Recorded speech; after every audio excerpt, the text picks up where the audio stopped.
I want to talk about church conversation as an example of Christlike community. All right?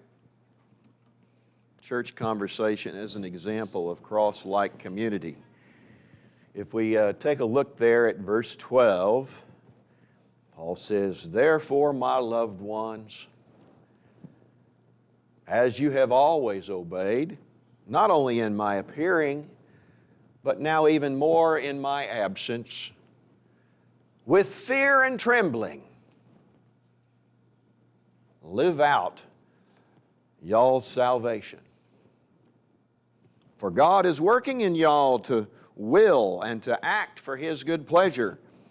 Y'all do everything without grumbling and argumentative forms of dialogue, so that y'all become blameless and unmixed, unblemished children of God amidst a wicked and perverse generation in which y'all shine as stars in a dark world, holding on to the word of life, facilitating my boasting unto the day of Christ, so that I will not have run or labored for nothing.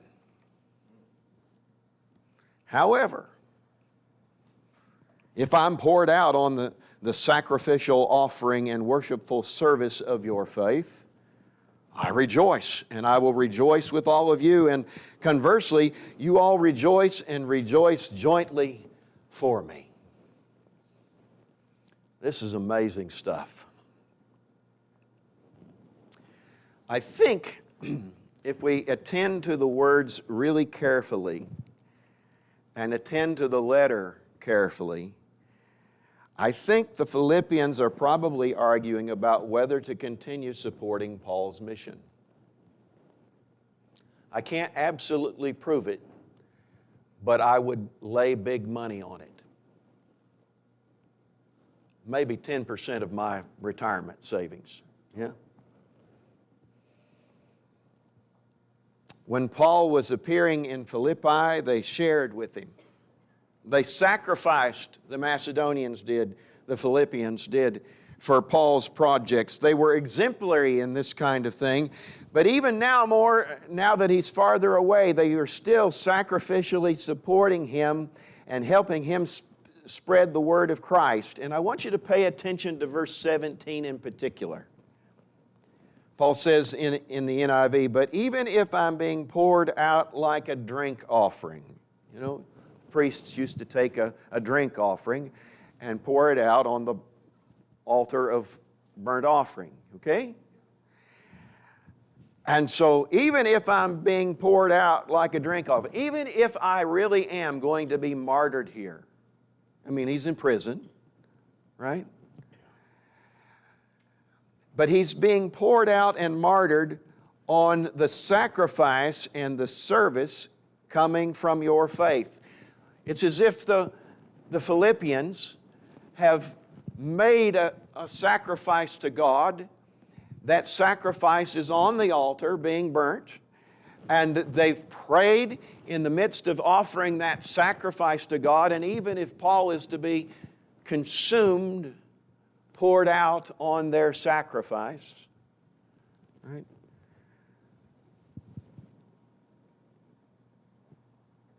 Paul's going to rejoice.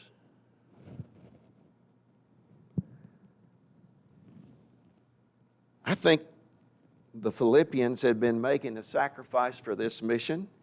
It's one that they had a little shortfall on, so they send Epaphroditus to make up the difference. And Epaphroditus has been doing what? He's been doing odd jobs, trying to help support Paul to make up for the difference of what the Philippians couldn't collect or didn't collect before. Yeah? But now the word is probably that Paul is arrested, maybe close to death or execution, and Epaphroditus, a key leader and worker in the Philippian church, who was sent with Paul as a messenger, right? And he's been working himself sick. Paul's worked him nearly to death too. And to the world, this doesn't sound like a very successful mission or a very good investment. How many of us are going to spend a lot of money and all of our mission support on somebody that's in prison, maybe about ready to be killed. There were other preachers. We learned about this in chapter 1, right? There were other preachers who were not arrested, who were surely asking for funds like they were given to Paul too. I mean, this is not the only missionary that we can support. And so the world asks, what are we getting out of this investment in Paul? How does that ministry or that policy or that way of doing things, how does that benefit us? We need to think about our congregation first. We're wasting things by sending money to a dead man. Are you with me? I don't think this is an implausible way of the Philippians thinking. And I think it's that kind of thinking that Paul is addressing in these verses. Paul says, even if I'm killed, I want you to rejoice with me and rejoice together for me upon my death. Yeah? This is a different way of talking, isn't it? Why rejoice, Paul? Because such sacrificial death advances the kingdom. That's the reason he's already said, I want you to know that what has happened to me has really advanced the gospel. Remember that? Sacrificial death that brings about new life and new community according to God's will. That's how the kingdom works. And so the moral reasoning of the kingdom is built on such sacrifice. We believe that loving sacrifice in the face of opposition is what makes this thing go. The gospel insists that being made a servant is what exalts us to the highest place. The gospel says that chains advance the gospel. The cross creates then a kind of reversal of moral and ethical reasoning. And so now for Christians, wisdom works kind of backwards, so to speak. Our exaltation, our success, doesn't depend on our getting, but our giving. Success doesn't depend on our comfort, but our sacrifice. Sacrifice that creates new community. Success doesn't depend on our reputation, right? See all these churches advertising how great a place they are?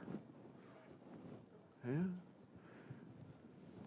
Just once I'd like one of these churches to get a big billboard, come and confess your sins with us. We're big sinners. I mean, the business model is not the model of the kingdom. You can't do the kingdom work the way you do a business model. You can't hang it up there on a billboard and say, come here, we got a great place. You can say, come here and follow Jesus on the cross. We're suffering together. That's it. The people you get won't bail on you 3 years later when they're tired of the Jesus show. Okay? You with me here? Yeah. Work out your salvation. Work out means live out. It doesn't, when I every once in a while did something really stupid and I caused a problem, I would have to work it out at home. Yeah? If you damaged your friend's, I don't know, if you wrecked his motorcycle, you started working things out so you could help him pay out. That's not what work out means here. It means live out the implications of. Live it out. Live it out. Act out the gospel. Yes? And do this with fear and trembling. Act like you're baptized with fear and trembling.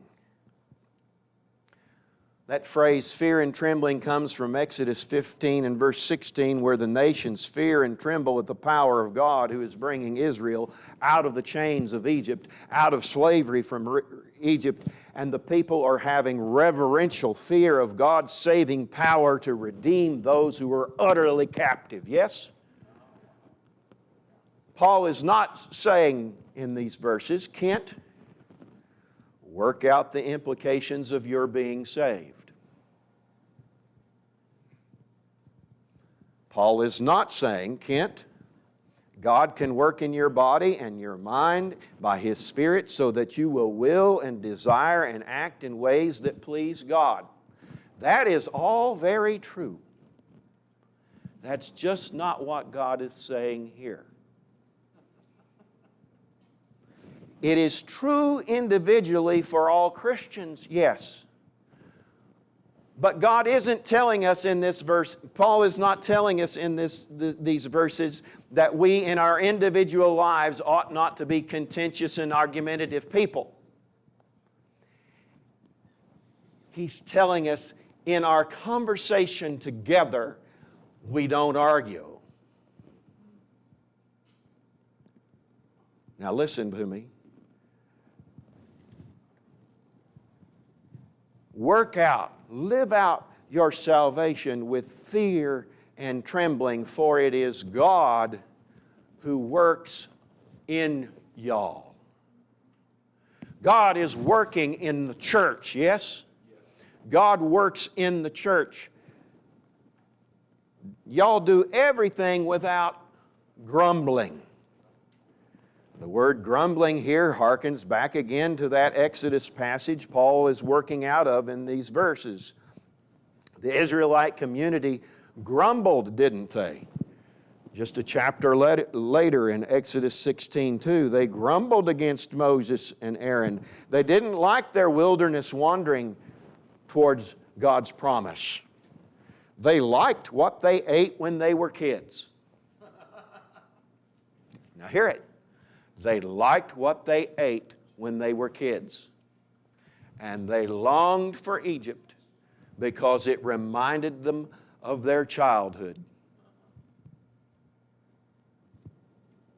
They weren't following God's lead, nor were they honoring the leadership God had given them. They just were grumbling because they didn't like and were uncomfortable with the kind of food, manna and quail, that they were being given. Yes? They grumbled. And the words translated, I don't want you to, don't be grumbling and don't be arguing. That word arguing is the word from which we get dialogue. And it's a word that says it's just a toxic way of talking together. In other words, what Paul is saying is when you're speaking to one another, when you're thinking about what it is that the church should do, when you're praying together about the direction and the vision and the identity of the Philippian congregation, don't let that whole thing become toxic.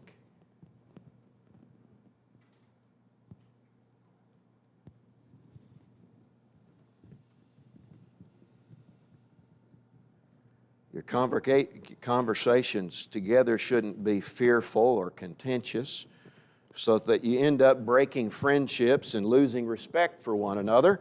Don't grumble against God's leading or the sacrificial leaders. Don't think about what's in it for me. Don't think about my comfort, but think while you're dialoguing together about how to sacrifice for the whole. What sacrifice is God calling me to make this community happier, better, healthier? What is it that I can give up for the sake of Christ? What is it that I can die to for the sake of Christ? This is what makes the church a star in a dark world. Yes?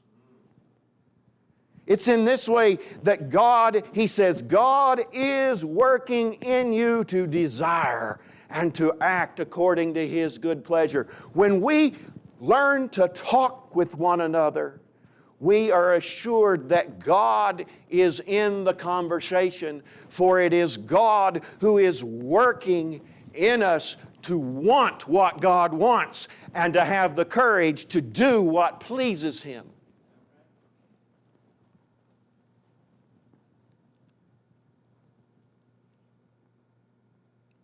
Let me say it again. God is in the church's conversations. Church, we live out our salvation in conversation. For it's God who works in your collective decision-making to arouse desire for the things of God and to propel you to do what pleases Him. God works in the church's conversations.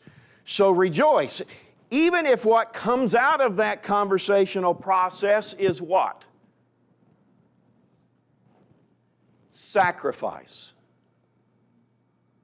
Even if what it is that comes about is sacrifice, I rejoice, and I want you to rejoice together with me.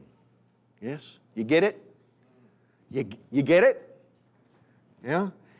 And so Paul might say that again. I need to say this again. Rejoice in sacrifice. Because God works in the midst of us and He cultivates a selfless desire. He energizes our action and He inspires Paul to give his very best companion, Timothy, as well as Epaphroditus to Philippi. He inspires Timothy to take special concern, right, for the interests of the Philippians, the interest of Christ, just as he had once inspired Epaphroditus to take very good care of Paul's needs, even at great sacrifice. And so the word today is that there is good news. God can be in the church's conversations.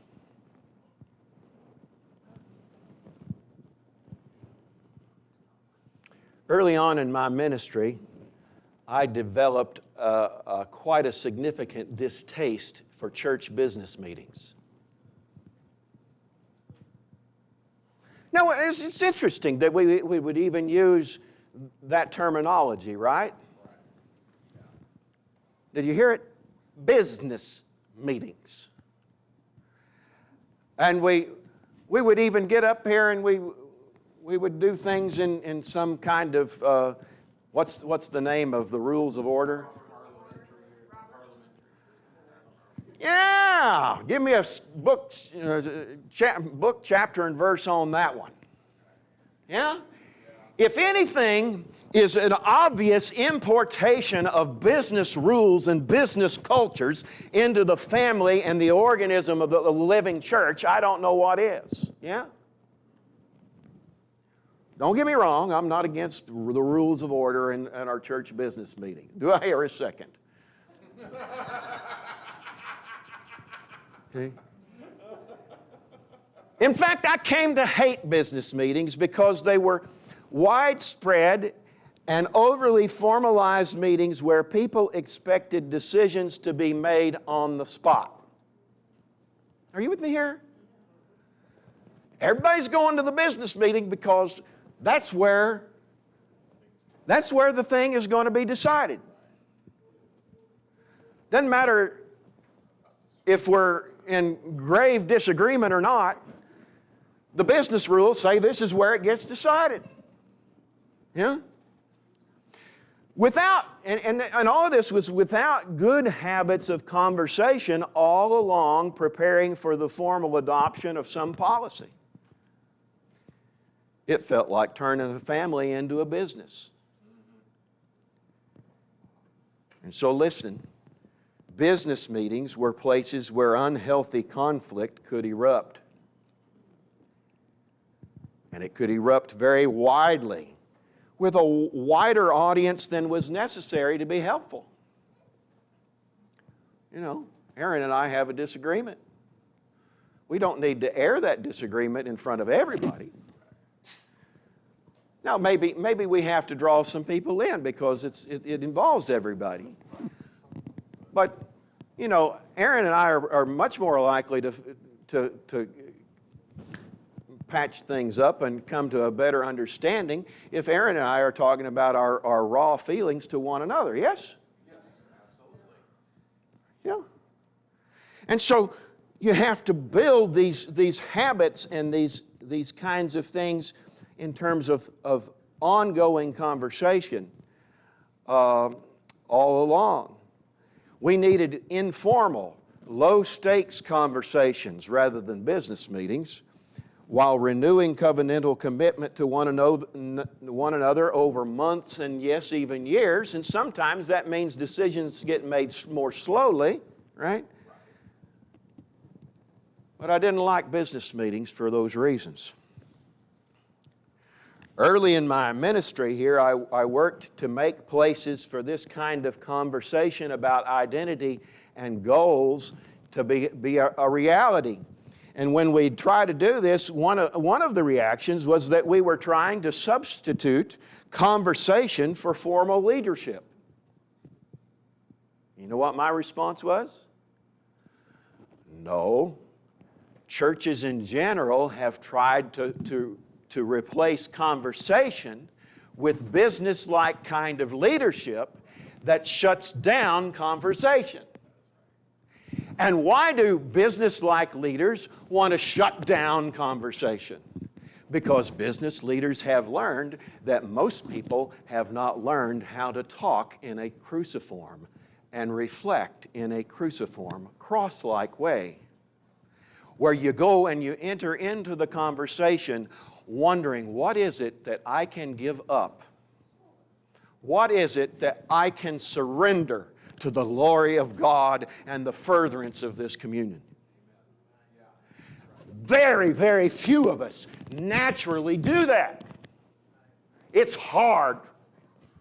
Being nailed to a cross is hard. It hurts. But listen, if you live out gospel, if you work out your salvation with fear and trembling, you're going to live the story, yes? You're going to live out the implications of the story that you're living. You're going to work it out in your life, and you're going to work it out in the community, and you're going to come to a conversation and ask myself, what is it that I can do? What do I need to die to in order to make this church work?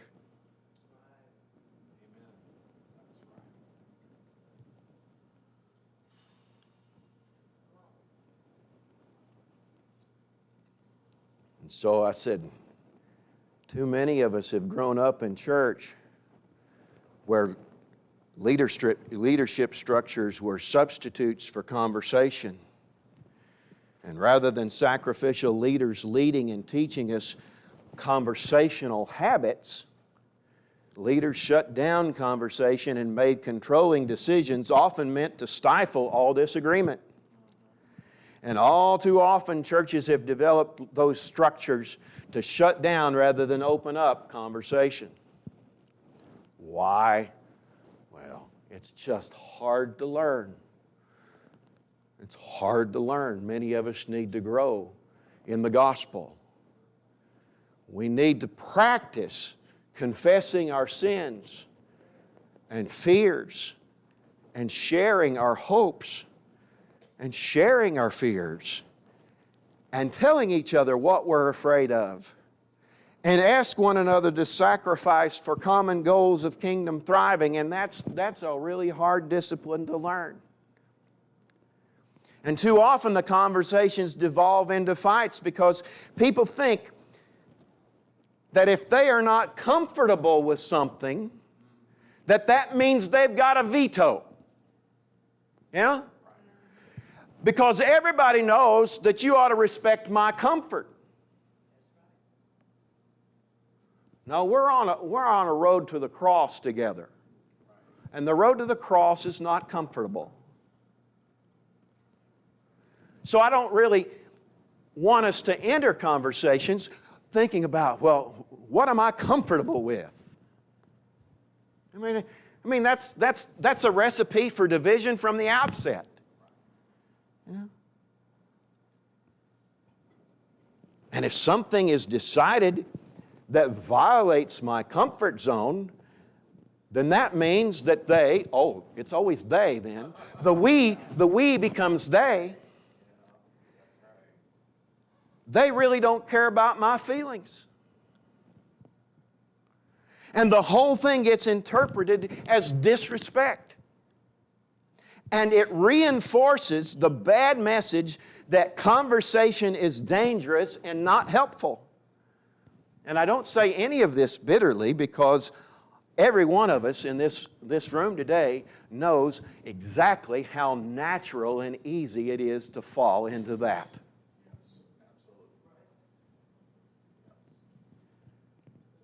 But as I close today, I want to say to you, the church that makes a place for holy conversation, where there's no grumbling and where there's no toxic kind of format for arguing, right? Where people come looking like Jesus for the opportunity to sacrifice their comfort in love, wanting to live out gospel, not allowing the conversation to be shut down because of preferences and anxiety and fear and assessing motives and what it was that we used to eat back down there in Egypt when we were kids. Then that community, listen, that community becomes something that the world will see. And what it will see is it's a blameless and pure, utterly unmixed with unholy things kind of community, a kind of series of unblemished children of God. The wider community in this dark night of a culture that can't stage a simple conversation about anything without stirring up a fight. Are you with me? This church then will become a star in the dark night of our age. Yes, because God is in the cruciform conversations working to help us to desire. I need God to help me desire sacrifice, yes? I need the church to desire sacrifice. You need God to help you to desire love, right? And to then have the courage to act out on it. And God, I tell you, church, God does live in that kind of a conversation. God is in our cruciform conversations working to help us to desire sacrifice and love and experience the joy and the joint rejoicing and the deference we have for one another, because God is stirring up courage to act on this deference. We're just going to shine like stars in a dark world, holding on to the message of life in a world that is dying. We'll be a photon of great light to a world that can seldom even ever disagree about anything without a fight. Holy, holy, holy is the Lord that is in our midst, working in our conversation. Worship Him with fear and trembling as we stand and sing.